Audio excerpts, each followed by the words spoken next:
Depok ini masyarakatnya sehat secara mandiri, gitu. Bukan sehat karena ditopang oleh pihak-pihak lain ya, tapi betul-betul ke depannya kita ingin secara mandiri. Nah, salah satu cara yang mampu kita lakukan adalah dengan cara melakukan berbagai macam sosialisasi kegiatan-kegiatan seperti ini, sehingga nanti masyarakat itu diberikan kesempatan untuk memilih minimal satu olahraga apa yang memang mereka bisa minati dan mereka bisa lakukan secara rutin setiap hari. Nah, salah satunya ini adalah yoga. Ya. Nah, Bapak Ibu sekalian, saya karena di sini kapasitasnya sebagai Ketua Formi Kota Depok, sebetulnya masih Formi ya. Saya kalau secara SK-nya saya masih Formi nih. Kalau SK untuk Formi akhir tahun ini baru akan keluar gitu. Tapi nggak apa-apa lah karena kita menyesuaikan dengan situasi di pusat ya, di pusat sudah menggunakan Formi juga. Ada 3 hal yang ingin saya sampaikan mungkin menjadi catatan kunci bagi kita semua.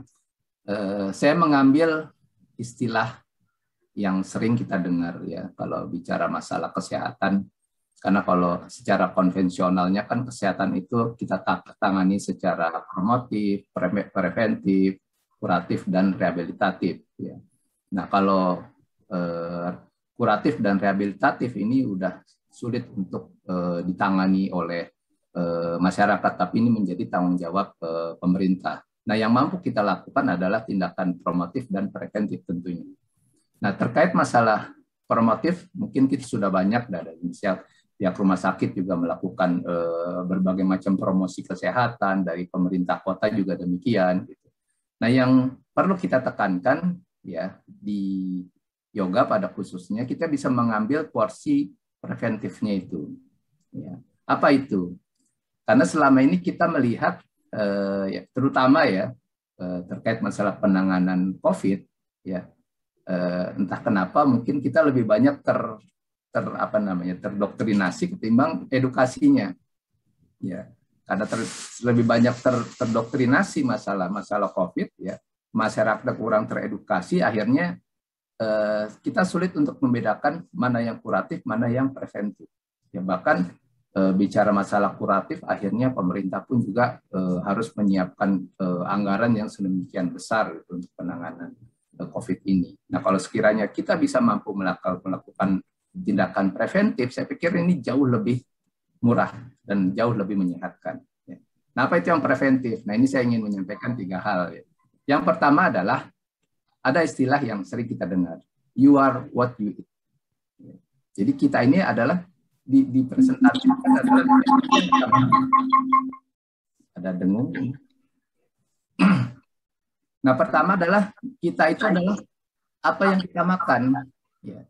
Bahkan dari beberapa penelitian pernah melakukan suatu eksperimen ketika orang itu dikurangi porsi olahraganya, ternyata lemak yang tersimpan dalam tubuh itu semakin meningkat. Ya. Nah, artinya apa?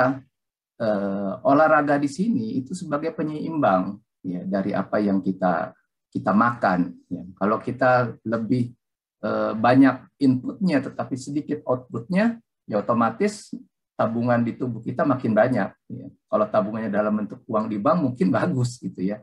Tapi kalau tabungannya itu dalam bentuk lemak yang disimpan di leher kita, di pinggul kita, ya di pinggang kita, itu bahkan menjadi suatu penyakit tentunya. Nah, yang kedua adalah you are what you did. Ya. Jadi kita ini adalah apa yang kita kerjakan selama ini. Gitu. Kalau kita tidak berolahraga, ya jelas kita akan menjadi sakit-sakitan. Ya. Karena pada prinsipnya, ya penyakit itu sedikit ya, mungkin Bu Dr. Riz lebih paham tentang penyakit ini. Kita lihat penyakit bawaan atau penyakit generatif itu porsinya sedikit. Gitu. Lebih banyak penyakit itu diakibatkan karena apa yang kita makan dan apa yang kita lakukan. Ya. Nah, jadi ini kita harus bisa menyeimbangkan. Artinya antara input dan output ya, itu harus seimbang. Nah, yang ketiga adalah you are what you think. Nah, ini terkait dengan masalah psikologis atau kejiwaan seseorang. Kebanyakan orang stres, orang banyak mikir yang enggak gitu, akhirnya menimbulkan suatu penyakit. Ya. Penyakit mah contohnya ya, Dokter Wis mungkin lebih tahu. Bukan hanya sekedar orang dibilang telat makan gitu, bukan gitu. Tapi karena kebanyakan stres juga iya. Kami sering berdiskusi di Kormi Kota Depok gitu ya. Ternyata banyak yang mengungkap penyebab dari penyakit mah itu kebanyakan stres gitu. Selain secara mekanisme tubuhnya juga mungkin terganggu karena gara-gara makannya terlalu cepat, ya ngunyahnya terlalu cepat, sehingga suplai air ludah ke lambung menjadi berkurang, banyak menelan udara karena banyak bongkahan yang kita telan seperti itu, sehingga akhirnya mah kita menjadi teroksidasi oleh udara dan juga kurangnya suplai air ludah yang harusnya membantu asam lambung di lambung kita gitu. Nah ini kan kita harus bisa melakukan suatu evaluasi dan improvisasi terhadap diri kita. Ya. Nah, di dalam yoga ini saya yakin juga gerakan-gerakannya pun juga menuju ke arah sana. Jadi pada intinya adalah kita ingin menciptakan kesehatan yang sifatnya metabolik. Jadi paripurna kalau dikatakan metabolik itu, ya keseimbangan antara anabolik dan katabolik. Saya bukan dokter, tapi banyak melakukan melakukan literasi ya selama pandemi ini gitu. Alhamdulillah ada beberapa ilmu yang saya peroleh. Jadi memang yang paling utama adalah untuk bisa menghindar dari pandemi ini ya, kita harus bisa menciptakan tubuh kita itu adalah sehat secara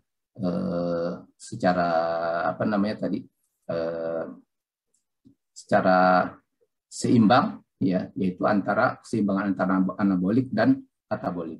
Ya. Anabolik itu kalau bahasa sederhananya saya nggak menggunakan bahasa kedokteran lah. Anabolik itu adalah keseimbangan kita dalam makan, ya, makan dengan gizi yang berimbang, tidak terlalu banyak karbohidratnya, tapi kita berbanyak proteinnya. Dan yang kedua adalah aktivitas tidur kita. Ya, jangan terlalu banyak begadang, terutama dokter-dokter kalau yang terkena shift malam tentunya ini kan sangat terganggu ya metaboliknya ini. Nah, itu harus bisa tergantikan tentunya istirahat itu. Nah, itu anabolik. Kataboliknya itu adalah olahraga dan pembatasan waktu makan. Ya, kalau bahasa dalam agama Islam mungkin berpuasa, ya, atau kalau secara umum intermittent fasting seperti itu. Nah, inilah yang harus kita upayakan supaya seimbang. Jadi dengan melalui kegiatan yoga ataupun juga kegiatan olahraga lain yang ada di Kormi, insya Allah ini dalam rangka untuk menyeimbangkan kesehatan metabolik kita. Ya, insya Allah dengan kita memahami itu, tubuh kita dan kita harus kita yakini mampu untuk memberikan suatu perlawanan terhadap berbagai macam patogen yang masuk ke dalam tubuh kita, baik itu bakteri, baik itu virus, ya. Selama kita memiliki kesehatan yang secara metabolik tadi itu, ya seluruh seluruh antibodi kita itu mampu untuk bisa melawan berbagai macam virus itu. Ya, yang kita khawatirkan adalah orang yang